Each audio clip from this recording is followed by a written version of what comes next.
recording on, and then we'll start the screen share. Yes, so for those of you just joining us, my son is named Hugh Hofflin because his dad is Templin and I am Hoffman, and Hoffman Templin sounded like a law firm. So we did not put them together. We made a new name, and yes, you can do that. There, in certain states, though, you can't, but he was born in Kansas where you can. So yeah, in certain cultures, I know that's very standard to have multiple last names. I didn't want to do our two particular names, so we just stuck them together. Yes, that would be funny. There's all sorts of interesting things you can do with the name. So first update here. Can you all see my screen? The status of the course evaluations. Currently, this class is behind my other class in terms of percentage. So got to step it up. 15 out of 29 so far, which is actually pretty good considering you still have, I think, a week and a half to do these, something like that. So, yes, fun stories about names. While I'm on the webpage here, any homework questions about homework 6 yet? Which I checked, and by the way, I fixed the problem why only some of you could see it, and so now it should be available to all of you. Right now, you can do all of section 1. So let me remind myself how many sections there are in this, which is just an unconditional random quadratic time model. It is the exact same story that was used in homework 3 in terms of the variable names, although it's not the exact same data because I had to add some stuff to it. So that is to say, you can take your code for homework 3 and port it over to this to save yourself a couple steps. So the first model is just an unconditional model of change with the same sorts of questions as to what the fixed effects are, what the random effects are, what confidence intervals they generate, and so forth. And then the other sections are, I think there's just 3 in this, memory serves, yeah. The other sections are adding predictors to the quadratic model. So in the example that we've done so far, we've just done the piecewise version, so we haven't in class talked about the exact models that you would use as sort of a template for how to do homework, but they are in example 7b, so if you want to work ahead, knock yourselves out. So there's some nice happy beach. So any questions about anything or things you want to talk about before we dive back in? No? We're good? Hanging in there? It's almost there, folks. We're so close. We're going to make it through our first ever Zoom University academic year, and hopefully the last. We shall see. All right, then let me pick up with where we left off, I think. We were talking about time invariant predictors in example 7b. And I will be done with coursework forever. Oh, you get a clap on that one. But never say never. You never know what cool new courses may show up that you may want to come back to. So, but yeah, at some point you got to stop taking courses and graduate. But you can be a lifelong learner. So anyway, time invariant predictors. Let's do a little vocabulary. What are some synonyms? How would other people talk about level 2 predictors and longitudinal models? What kinds of variables are they?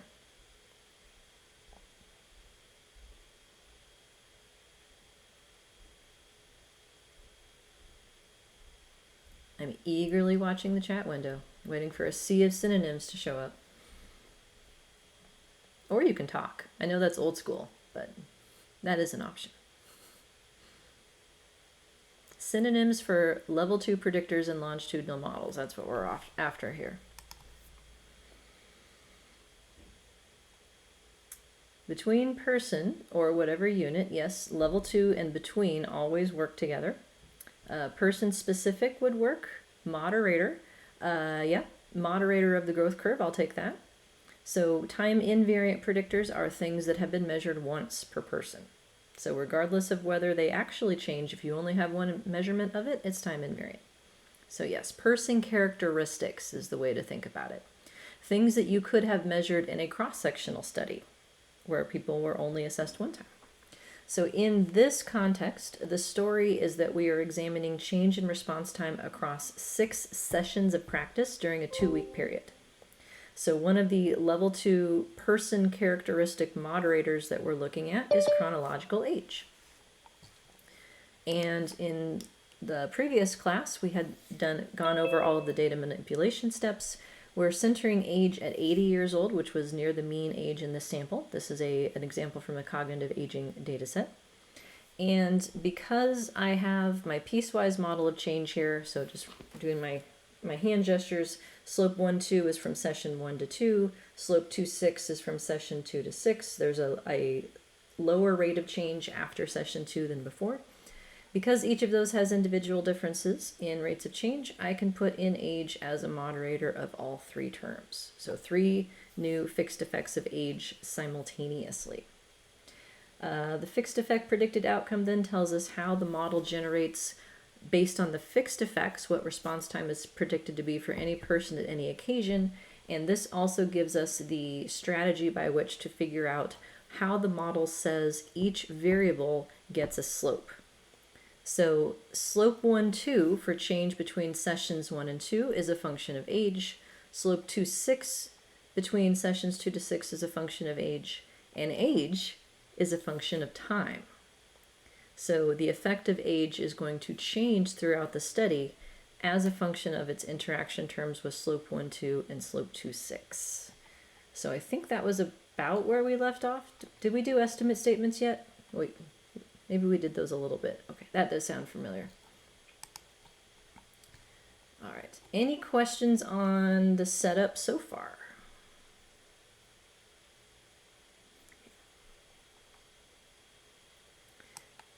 So then here are my new fixed effects in the model. I put them in leaving the first 2 there that were already there and then adding the others to the end. That's a general strategy that I use in writing code to sort of identify what's new as showing up at the bottom of the list. This thing here is relatively new. This is how I am asking SAS to generate a new data set that has a column for the predicted outcomes. That is the mechanism by which we can get a total R-square for the model as the square of the correlation between that predicted outcome column and the real one. I'm asking for this right here. I'm asking for a joint hypothesis test of all 3 effects of age. So the change in the total R-square that results from adding these 3 fixed effects, I can get a significance test that corresponds directly to that change in R-square. And then we have these things. So the term for this that you may have heard is simple slopes. When you're trying to get what the slope of a variable is that is conditional on the variables that it interacts with. So these are demonstrations of how one would get the predicted rate of change between sessions 1 and 2 at different ages, as well as the rate of change between sessions 2 and 6 at different ages. And the values that I put in here, the plus or minus 6, that corresponds roughly to plus or minus 1 standard deviation of age. So that's a common strategy in terms of how you would go about showing what the effect of an interaction is to plot what the effect would be for different kinds of people. If you have particular values of your moderating predictor that are meaningful, then you could pick those values instead rather than these sort of arbitrary plus or minus things as well. The other way of looking at the interaction terms is how the effective age changes during the study. And so I have what the model predicts the effective age to be at each session. So age comes first, and then the values that correspond to the coding of time are the values that go into these statements. And then last but not least, a new macro, total R square. This macro, if you want to use it, takes 3 pieces of information as arguments. The first one is DV, so what is the name of the outcome in your model? Pred fewer is the name of a data set that holds the comparison model without the predictors you're interested in. That way it has the column in it. And then pred more is the model that you're interested in evaluating R square for. So I'm putting in the data set that has the previous model's predicted outcome, and then this one has the current model's predicted outcome, and it's going to estimate a correlation two correlations and their difference, or there's the difference of them squared, I should say. And then this is pseudo r square. This is a macro that I think you've used before. Does that sound familiar? Maybe. So ncov here is the number of entries in your covariance parameters table. That's why it's 7. That corresponds to this, the number of rows in this table. That's what ncov is. And then the other arguments are the table that has the covariance parameters saved from the model with fewer parameters, and then the one that's being saved from the current model for which you want to get the pseudo r-squares. There's also an Excel sheet that I built that has these pseudo r-squares in them as well, so you can do it sort of old school in that regard. And then, yeah, that looks good. So any questions on the SAS code for this model?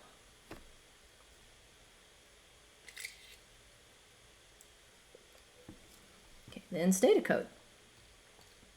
So I've added in my new 3 fixed effects at the end. Make sure in Stata, by the way, these things out here, these line continuers, those are necessary to anytime you want to wrap your syntax across multiple lines. Although I think they're doing away with this in a newer version of Stata, I want to make sure my code is always backwards compatible, so I'm still including it. So note that a comma goes at the end of the list of fixed effects. And then we have the random effects within this section of it, separated by another comma, which gives the options for the analysis, as well as the degrees of freedom. So there's 2 line continuers because to Stata, this is all one command. So you have to tell it to wrap around for it to continue reading. The predict function generates a column in your data set that has the predicted outcomes given this model. And here's the analog to contrast, a test statement that you can use to do a joint hypothesis test of multiple slopes against 0. So I have my 3 new age effects in here. Small instructs it to use degrees of freedom that it used for the model. And then we have the simple slopes in here as well. And there was a typo right here that I fixed after class. So I updated all of the Stata files that go with this example to make sure that that is fixed. And yeah, we went over this stuff. So, and then Stata gets to use the cool dy dx thing to have less code. And margins as well for that. So, Stata users, any questions about this model or any of the code? We do have a question. Let's see. Can we review when you test against 0 versus when you test against another variable? When you test against another variable, is that when you are testing the effect sizes? I'm not sure what test against another variable means. But in your output by default, you will get a significance test that corresponds to each fixed effect. The ones that you have to ask for are involving either linear combinations of model parameters, so simple slopes are an example of that, or if you want to have a joint hypothesis test of multiple slopes at a time, then that's something you have to ask for. I'm not familiar with the other part of the question when you test against another variable. So you'll have to either ask me or keep typing if you want more information on that. Okay. Let's see. Our users, this one's for you. So we have the formula line here that has all the fixed effects in it. Then we have the random effects that I put on the next line here. And the contest MD is the lumping of the 3 fixed effects that corresponds to contrast in SAS or test in Stata. And then we have all of the simple slopes that you can get via contest 1D, which is the order in which they are listed on your output. So as a trick, make sure that your order is what you think it is. Okay, yeah. I don't, as far as testing against another variable, I don't know that, oh, I think I know what you're thinking of. In the test code for a categorical predictor, let me go back to that for just a second. Where did it go? If it's a categorical predictor, it'd be like I1 for the group equals I2 for the group, and that would be the same thing as saying the group difference is not 0. So yes, for I dot variables, you would set the groups equal to each other. For C dot variables, you set it equal to 0. Okay, good. We're on the same page. All right, and I have a memory of having talked about most of this before. So, there, a review. Any questions before we look at the results?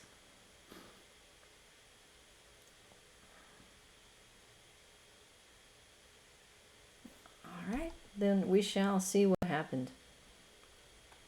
So in terms of new information, the model for the variance, so all 7 parameters in the model for the variance hasn't changed, but we should see that some of these go down as a function of the new effects of age. So we'll look at their change in the estimated variance for each variance component in this model relative to the previous model without age towards the end of this.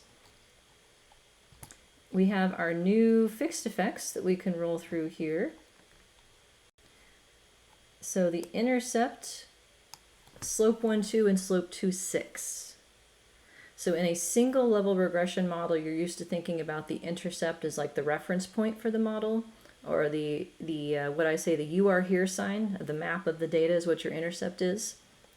In this context, you can think about these 3 fixed effects together, the intercept, slope 1, 2, and slope 2, 6, as the reference growth curve. So same idea, but over time. And so that it's conditional on any level 2 moderators that add to the model to change each of these functions. And in this case, there's only one, there's only age. So we would say that this is the reference growth curve for an 80-year-old. Then we can talk about what age does to each aspect of this trajectory. Or we can talk about how the effect of age changes over time. One of those may be more interesting to you in a given situation. I think it's usually more intuitive to think about how the level 2 moderator adjusts the growth curve. So if we go at it from that perspective, then the main effect of age. Which of my 3 terms do I need to talk about the main effect of age as adjusting?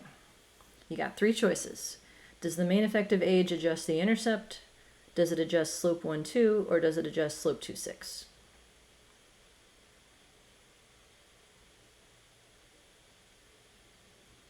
What do you think?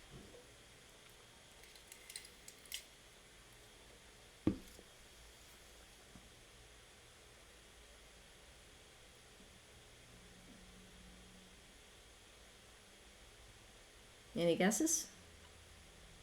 What does the main effect of age adjust? The intercept, slope 1, 2, or slope 2, 6? We got 1 vote for slope 1, 2, and 2, 6. One vote for intercept. In this case, this term is what I'm asking about specifically. The main effect of age, as we would call it in traditional linear models description, is the effect on the intercept. Yeah, just that one is what we're focusing on. So if this intercept of 1966, this is in milliseconds, an 80-year-old at the beginning of the study, so that's what the intercept means here because of the way we coded the slopes. The intercept is at session 1. So an 80-year-old at session 1 takes about 1967 milliseconds to do this task. What happens to that intercept as a function of age? This is a gesture answer.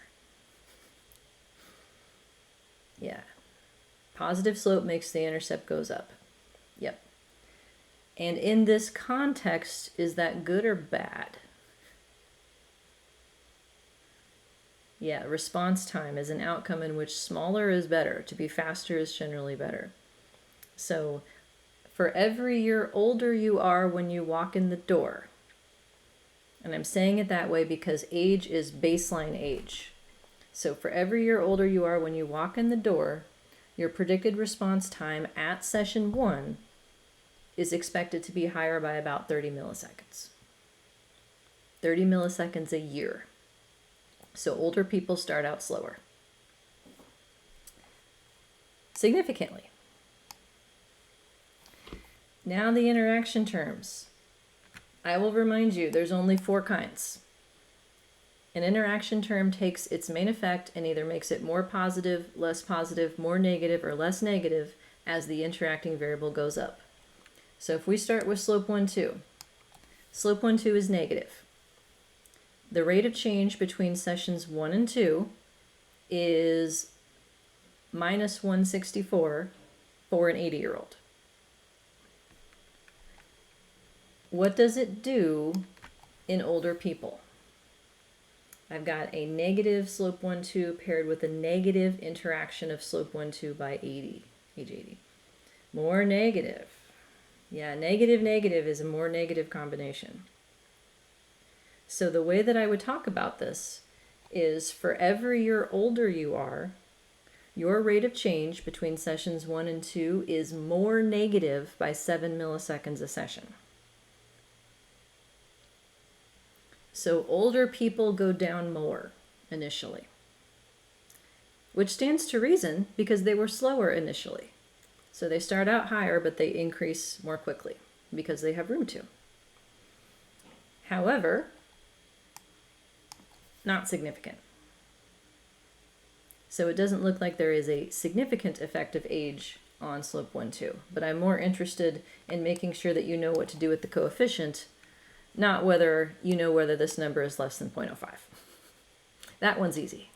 What to do with the coefficient is much harder.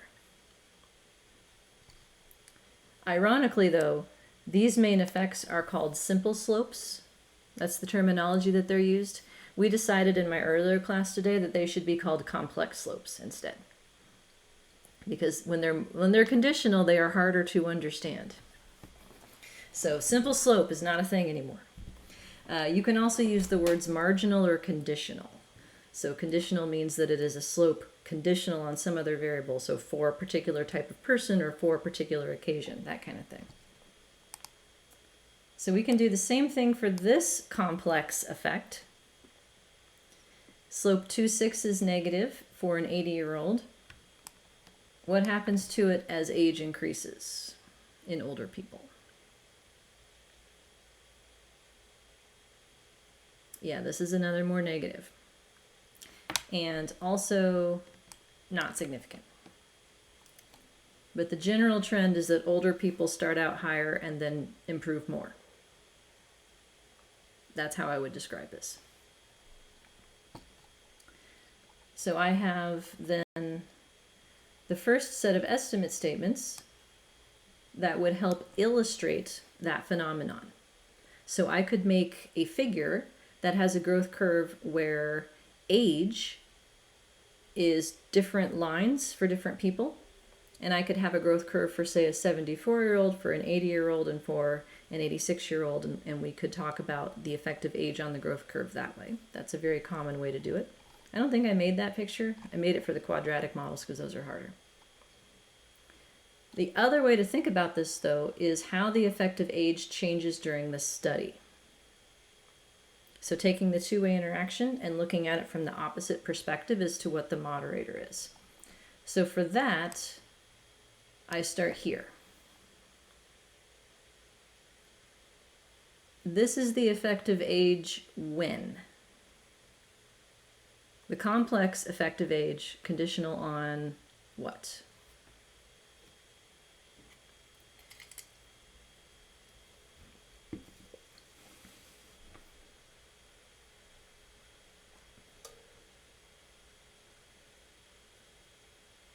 So the general rules for these things, each of these conditional main effects is specific to its interacting predictors being 0.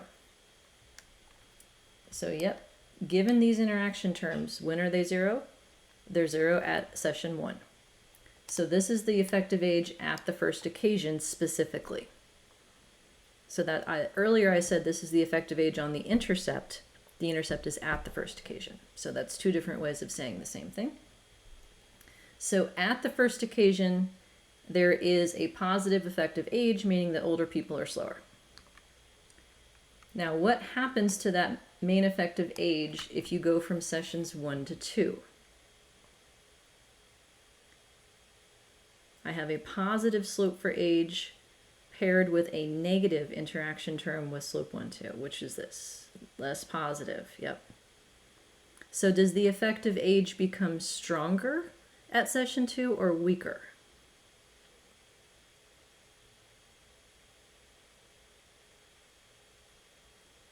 Yeah, this is weaker. Less anything means the effect is weaker. More anything means the effect is stronger. So at session 2, the effective age is predicted to be about 22 milliseconds a session, something like that. Doing easy math. What about the effective age after session 2? What happens to it?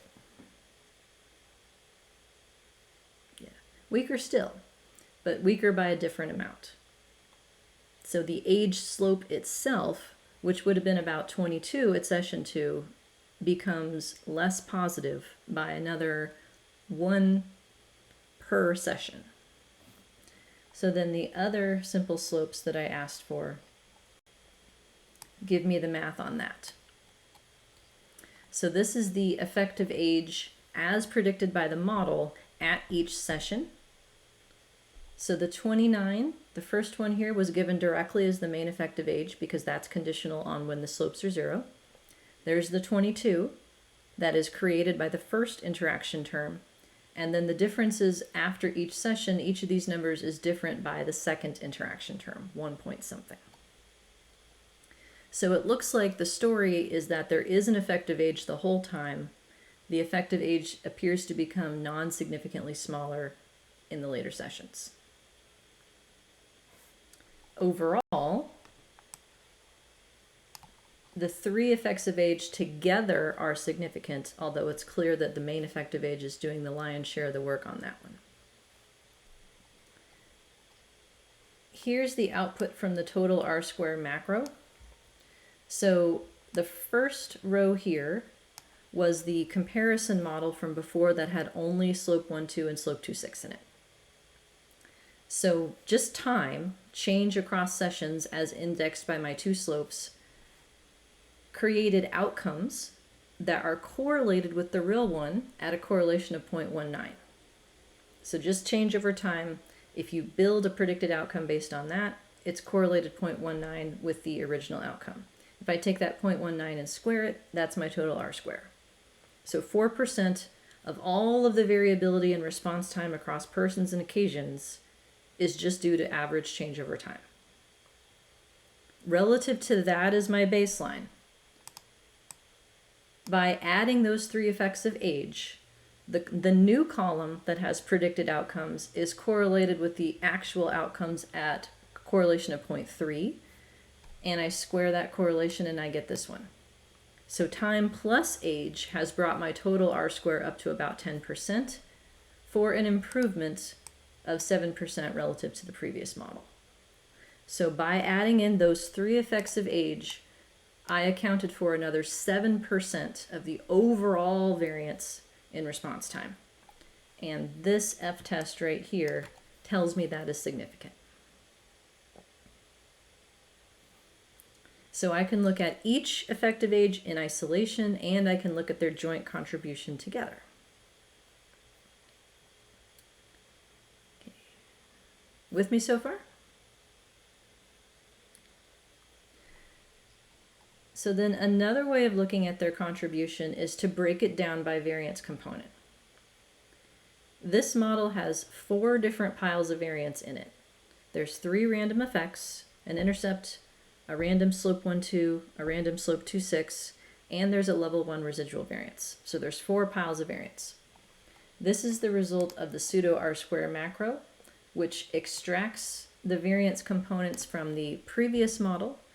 So this is from the unconditional model where there were no level 2 predictors. So these are as much variance of each kind as you're going to get. And then it compares it to the variance components from the new model, and the pseudo R-square values are calculated here in the last column. So where each of these numbers came from is the same variance component across models. It's what it was, the 28 whatever, minus what it is now, divided by what it was. So that creates, for instance, about a 10% reduction in that particular variance component. Okay. Question is, what is that thing? Well, clearly it's UN11.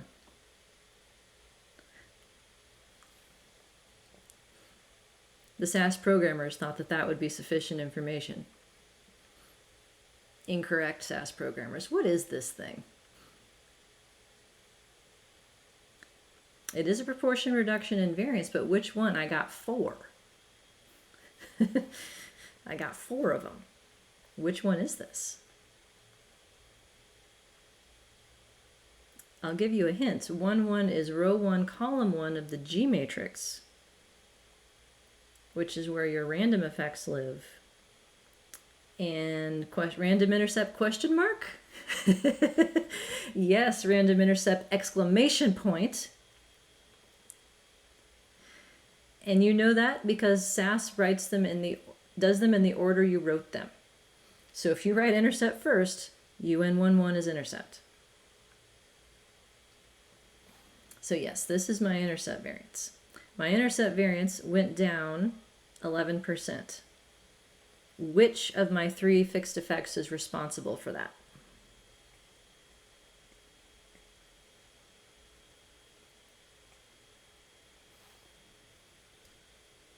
Age by itself, yep.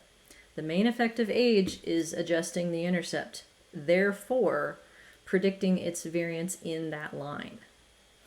So scrolling back up to the equation for a moment, several pages ago.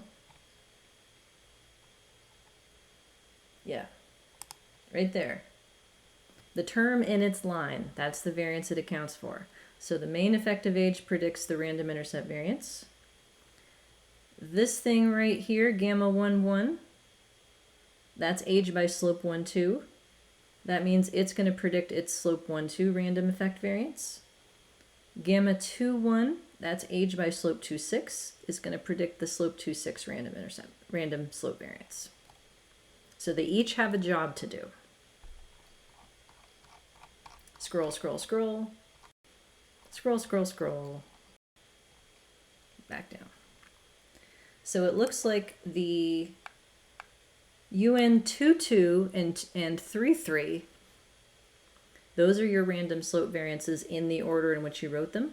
So slope 1, 2 is first, so that's UN22. Slope 2, 6 was next, so that's UN33. Those went down like 2% for one of them and less than 1% for the other. Surprising or not surprising?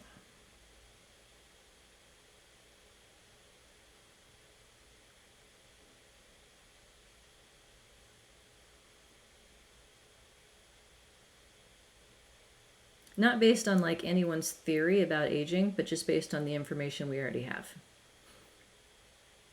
Not surprising because it was not significant. Ding, ding, ding. These are effect sizes. So we have a significance test for each of the interaction terms. Scroll, scroll, scroll. Neither one of them is significant. And if reviewer 3 is like, hey, I don't think you have enough power to detect these things, and that's why they're non-significant, so I don't like you. Your response to reviewer 3, dear reviewer 3, I'm sorry that you don't like me, but here's some effect sizes to go along with my significance tests.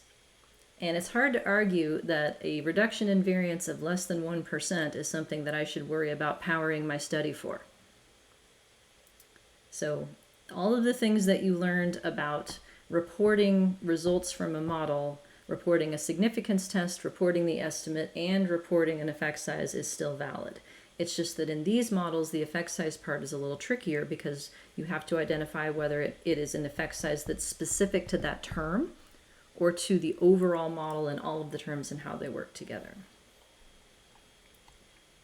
So these are the random slope variances. They were not explained by the cross-level interaction of age by each of the slopes. However, the intercept was explained by age to a significant extent. So the p-value that we claim is significant is supported with an effect size of 11%. So conceptually, that means that of all the reasons why some people started out slower than others, 11% of that is based on age.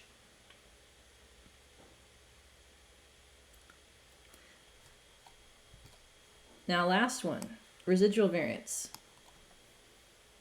Didn't change at all. Surprising or not surprising?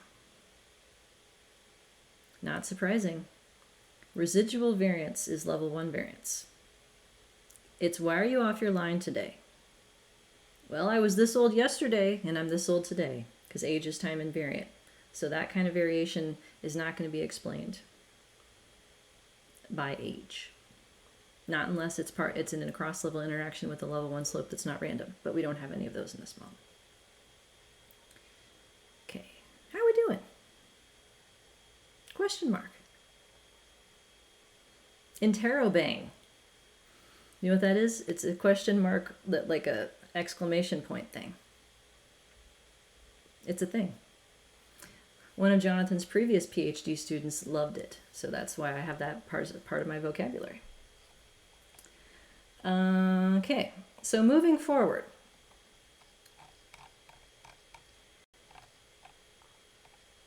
If I were going to try to take this model and simplify it, I could.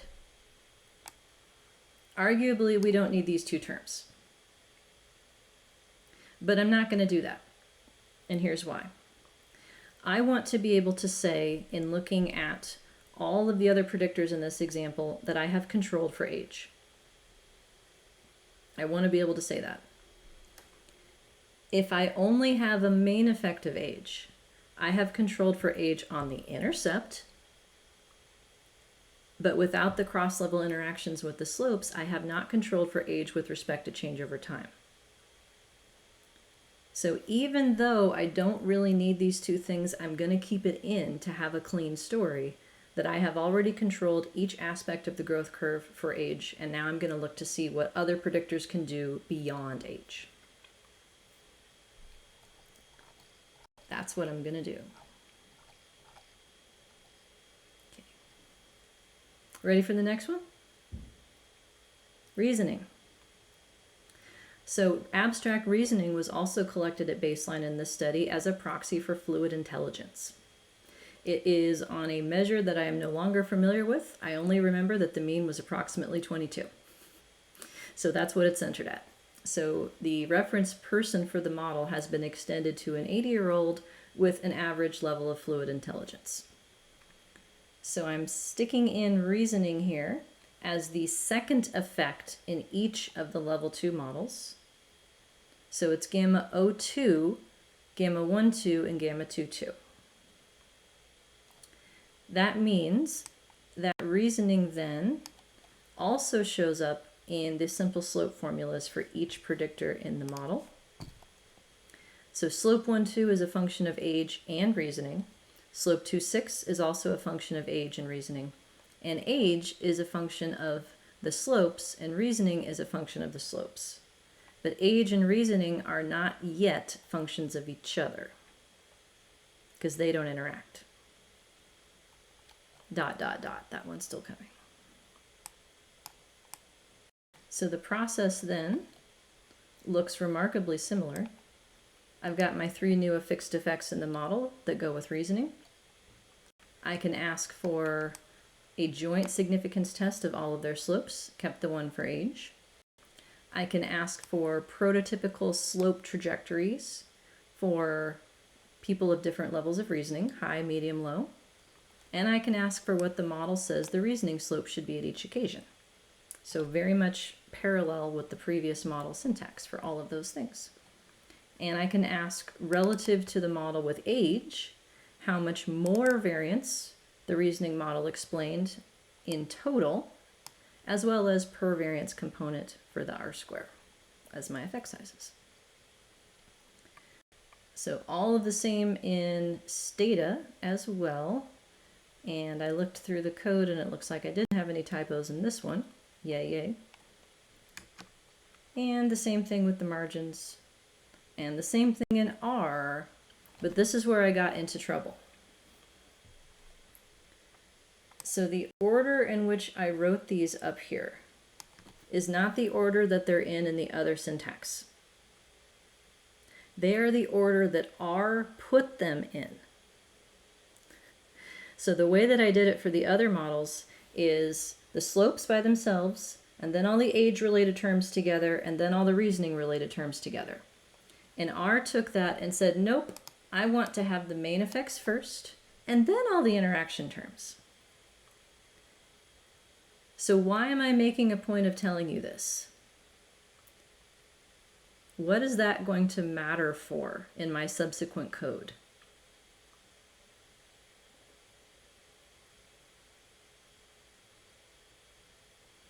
Why does it matter what order the fixed effects are reported in the output?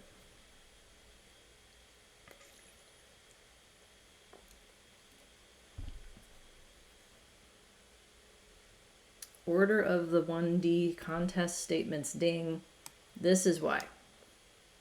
All these blue numbers here and all these blue numbers here have to be in the right order or it doesn't work. So I had to learn that the hard way in making this handout, so I'm trying to spare you from having to make those sorts of mistakes. So I have then the 1s in place for the simple slopes and the 5s in place for where they interact with my new reasoning variables, and then the 1s in place for where reasoning is, and the numbers where they interact with the slopes, and so forth.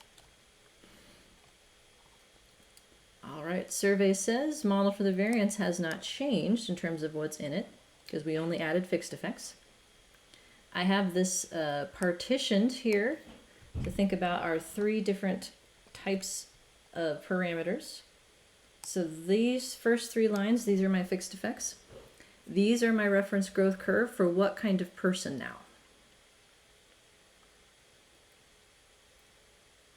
My reference growth curve given by intercept slope 1, 2 and slope 2, 6 is conditional on what?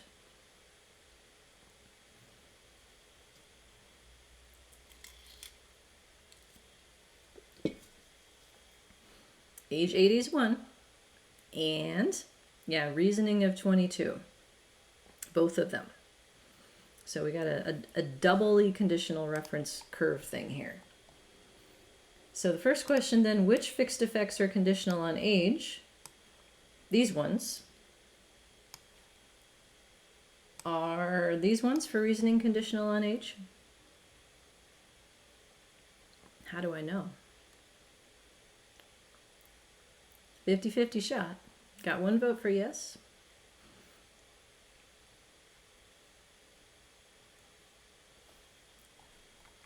In this case, do you see anything in the model that would make this reasoning slope conditional on age? Nope. What would need to be there to make this reasoning slope conditional on age?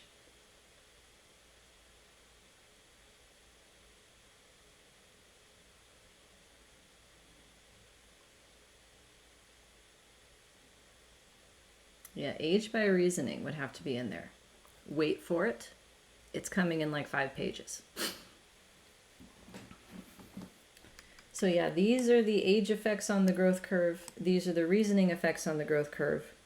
Each of them is controlled for the other. So you can say that this is the effect of reasoning after controlling for age and vice versa, but they're not conditional on each other. So in terms of the story, here are the previous effects of age. They have the same pattern, more or less. Older people start out slower. Older people change non-significantly more, so they have a more negative rate of improvement. Let's pick up the story then for reasoning. What does minus 27 tell me? That's the coefficient that goes with my simple slope for reasoning, my complex slope.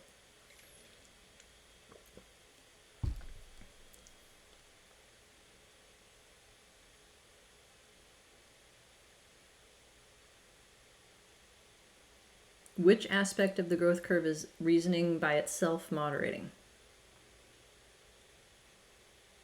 Higher reasoning, lower RT is correct, but which aspect of the growth curve?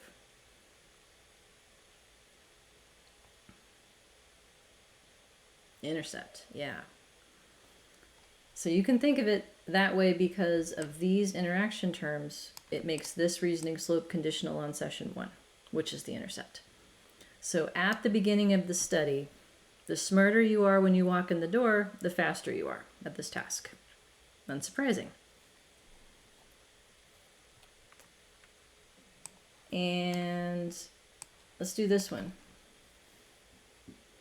The smarter you are when you walk in the door, the more you improve. So the interaction term with reasoning is making slope 1, 2 more negative, which means a greater rate of improvement. However, not significant.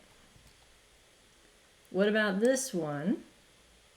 Slope 2, 6 and the interaction. This is a different pattern than we've seen. So slope 2, 6 is negative in average people. What happens to it in smarter people?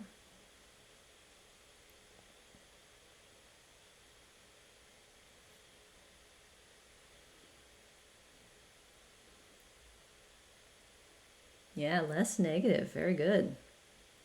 Yes, and I know it's probably not PC to say smarter people, but people who scored higher on the measure of abstract reasoning is too many words. So we're just smarter people for today. So yeah, the smarter you are, the less you improve. More specifically, this slope coefficient that is minus 35 for somebody at an abstract reasoning level of 22, it becomes less negative by 3.3 per unit of reasoning. But that stands to reason, ba-doom-tsh, because people who are smarter are already doing better. So they have less room to improve.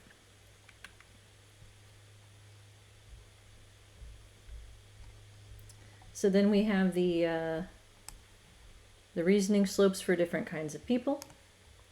We could also look at this from the opposite perspective and talk about what happens to the effect of reasoning over time. So if I start with this as the effect of reasoning at time 0, which is session 1, what happens to it at session 2?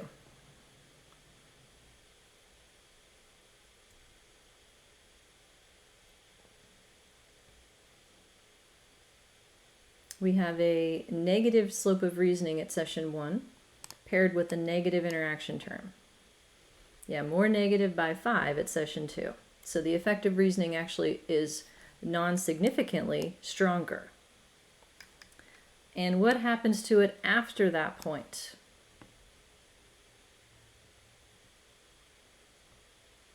After session 2, the slope for reasoning becomes less negative, smaller, significantly so.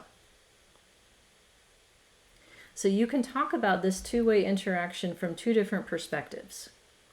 You can say that people who are smarter improve less, or you can say that reasoning matters less as the time goes on. Up to you which way you want to talk about it. One of those is probably going to make more sense or align more closely with the goals of the study in practice. So then we get down to a picture.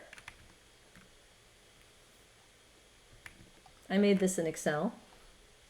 I did that for pedagogical purposes, so you could see how the predicted values were calculated. But this sort of elbow-looking plot is because we have a piecewise model of change with our two discrete slopes. And we have different kinds of people, the growth curve for different kinds of people, where the reference growth curve is the middle line, the squares, that's reasoning 22. The top line is somebody who is less smart, reasoning 17. So they start out higher, and it looks like they change more. So the second half of this slope is steeper. And then the lowest line is people who already start out lower, they're smarter, and they change less. So in practice, whenever you're trying to describe the effect of a time invariant predictor on a growth curve, you got to have a picture like this. You got to. It's just not nice otherwise to give your reader a table of parameter estimates and throw a bunch of interaction terms at them and expect them to follow. So the way that I just talked about it is talking about how reasoning moderates the growth curve. The other way you can think about it is how the effect of reasoning changes over time. So the distance between the lines is bigger at the beginning than it is at the end. Reasoning matters less in the later sessions. So that's the other way of looking at this interaction with the second half. So in terms of refining the model, I could take this one out, but I'm not going to. Because in order to keep the interpretation clean with respect to each of the two slopes and what's happening, I'm leaving it in. So I'm making the point that reasoning does not affect initial rate of change. Reasoning does predict subsequent rate of change. Those are two separate findings, and I'm keeping them the way they are. Effect size then is next. So relative to the age model, the reasoning model has brought our total R-square up to 16%, which is a net improvement of about 5%. And my F-test for all the reasoning slopes tells me that that 5% is indeed significant. Then we get down into the pseudo R-squares. This one's for my intercept, UN11. So the main effect of reasoning brought the intercept variance down another 5%. So of the intercept variance that remained after controlling for age, about 5% of that is attributable to reasoning. I'll skip down to 3.3, which is the slope 2.6 random slope variance. Of the random 2.6 slope variance that remained after controlling for age, reasoning picked up another 7% of that. And then we get to this one. What the hell happened here? It's negative. That is why it's called pseudo R-square, because that can and will happen. These variance components are all being estimated, and they can kind of shift around as things change in the model. So I would report that as 0. It did not account for any variance. This is one of the criticisms of pseudo R-square, because they can go negative when you add non-significant effects that should reduce them a little bit. You can actually make it worse. This is the problem that is solved in the marginalized versions of R-square that are used in the papers that are on your reading list, the Wrights and Sturba R-square suite. They come up with the expected residual variance rather than using the variance components from a previous model. So their method avoids the negative R-square problem. But it's harder to compute if you're not using R. And again, nothing on the residual. All right, questions?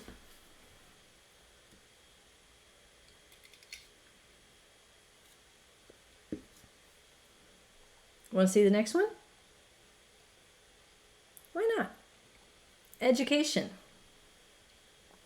So I took education as a quantitative variable, and I cut it up into 3 groups so that I would have a grouping variable for this example. That is not a good idea to do, doing it only for demonstration purposes. And I also wanted to highlight the translation of how to think about a grouping variable and how many parameters that actually entails adding to the model. So I have low, medium, and high education groups. Because I have 3 groups, that takes 2 slopes. So I have 2 new terms in each of my level 2 equations. I have gamma O3 and gamma O4 for the main effects of education. And I have written it this way of high versus low and high versus medium because I'm going to let SAS do the coding for me. I'm going to put education group on the class statement, which makes it a factor variable. And in SAS, the highest group is the reference. So I'm writing the model to be consistent with how it's phrased when it's being estimated. And the same thing is true in the interactions with slope 1, 2 and in slope 2, 6. So in adding group, I've added 6 terms to the model, which creates this huge thing here for predicted outcomes and all of these simple slopes, which no longer fit in a text box.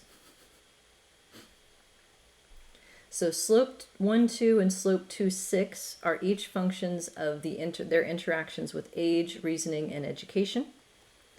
Age is still a function of just time, reasoning is still a function of just time, and the same is true for education. And the missing contrast, medium versus low education, is a linear combination of the two that we do have. So I've included those in here so that you can see that as well. So we're adding in education group, and education group is here.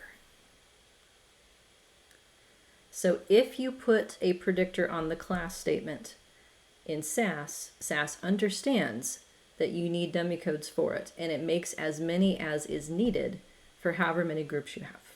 So it's doing all of that coding internally so that you don't have to.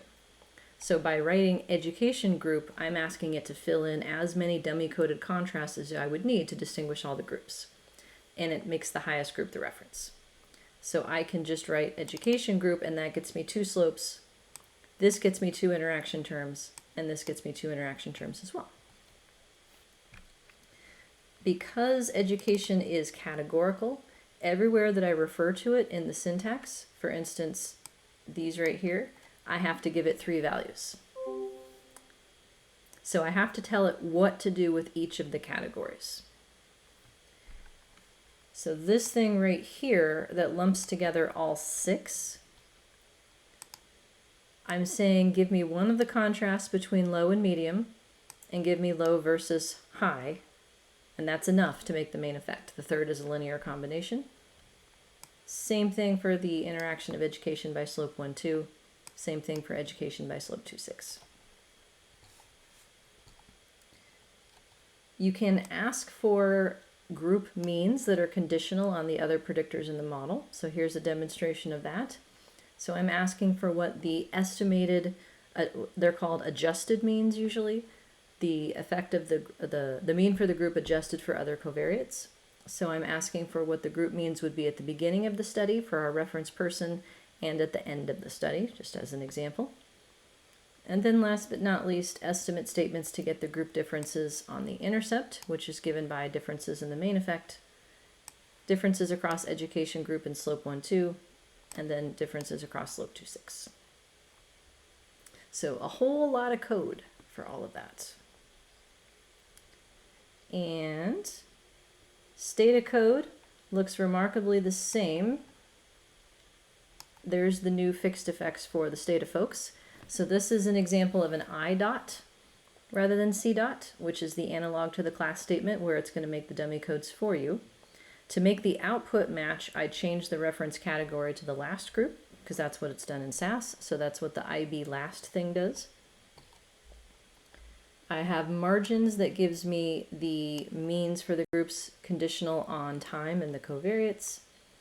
I have test statements that give me the differences between groups and the intercept and on each of the slopes, and adjusted means and pictures thereof. And then in R, I have education group as a factor variable. So by putting factor in front of it, it understands that I want dummy codes as well. And I had created a new version of education group initially that changed the reference to be 3 so that I would get the same results for R. And then you get, you know, this kind of chaos with all of the zeros and the ones. Good times. So all the same stuff using contest 1D. Where I have the -1s and 1s in the right places to test intercept differences, slope 1, 2 differences, and slope 2, 6 differences across education. All right, survey says Now my reference growth curve is specific to not only an 80-year-old with reasoning 22, but somebody with a high degree of education. The same story pretty much for the effect of age. It adjusts the intercept only. The effect of reasoning continues to adjust the intercept and the second slope. And then I have the effects of education group. So the condition that is zeroed out here is the reference condition in SAS. I don't think it's printed in the other programs, but it does get printed in SAS. And then these values within each section here tell you how the other group compares to your reference. So for instance, this minus 41 right here tells me that the intercept for group 1 is lower by 41 than the intercept for group 3 is the reference. And a quick scan of the p-value column here suggests that education does not appear to matter. I have 2 degree of freedom tests for each of the effects of education that are provided automatically when you put it on a class statement. So those are also confirming that education doesn't matter. And then all of the pairwise mean differences for the intercepts and slopes further suggest that education doesn't matter. And then we get all the means in case you want to do those, and we get a R-square change of about 1%. So all put together, education does not matter in 17 different ways. And education really doesn't matter because the R-squares are negative. So not only did they not explain variance, but they actually made it go up a little bit. So in practice, in thinking about adding time invariant predictors to your model, we talked about this last time. I would probably do each of these variables separately first before putting them together. But the way in which they're put together would depend on the answers to your research question as to what needs to be controlled for what and how you want to talk about the role that each of these things plays. But just think about the idea that your level 2 variable is a moderator. It's a moderator of the growth curve, which in these models includes effects of time. So that's why they get very complex very quickly, because each variable can be part of each level 2 equation. Yeah. I have a question. Please. Under the section for solution for fixed effects, when you were reading or talking about what the intercept, the very first term there, was conditional on, did you say it was only conditional on age and reasoning, but not education group? It is conditional on an education group. It should be the high group because of how that's it. So if I said that, I was misspeaking. Okay, I don't know either way. I'm just checking. Thanks. I don't know either way either. At some point, we're hitting saturation mode, right? This is we're at that point in the story. But yeah, this is conditional on a high education person as well. Yes, indeed. So last model, in case you still had any room left in your heads, I added age by reasoning. Why? Because I can.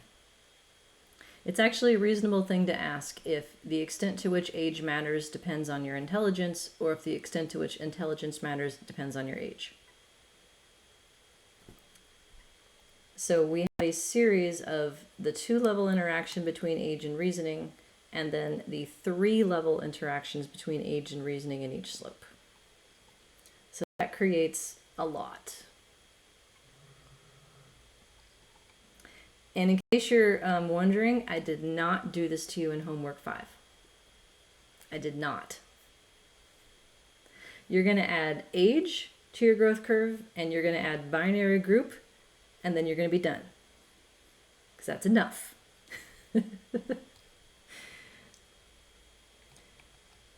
So the biggest change is that each of the age effects becomes conditional on the other new interaction terms. The reasoning effects become conditional on the age effects.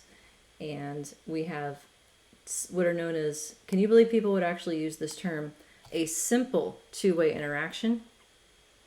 Because it's conditional on a third variable. If there was ever a misuse of the word simple, this is it. But they are.